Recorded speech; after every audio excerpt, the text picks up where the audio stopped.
سکو غیبت کو او په غیبت سره د بل آبرو ریزي کو عزت ولا تار تار کو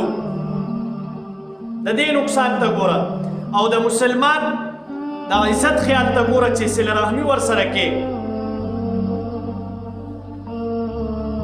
که چرې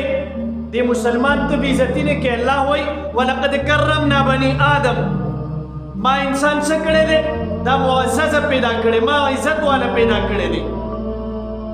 اوس که یو سړی نعوذ بالله د انسان بې عزتي کوي دی د چا بې عزتي کوي ته ګوره چې زوی ته ولا خبرې کې خو پلار ولا ټارګېټ کې که نه نو چې د الله مخلوق پورې خندا کې خو د الله کائنات او د الله خلقت ټارګېټ کې که نه داسې ده که نه ده بل ګوره کوم سړی چې صله رحمي وکړي جوړ وساتي د غیبت او دروانې په ځای د چا عزت وکړي نو دی به د قیامت پر ورځ کوم ځای دی به د الله د عرش ته لاندې ولاړي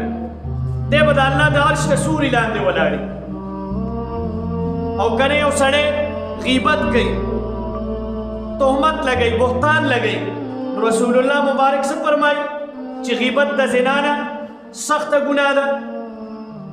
بل ځای محبوب فرمایي چې د خپل مسلمان رور بې عزتي کول آبرو ریزي کول دا د سود نه سخته ګناه ده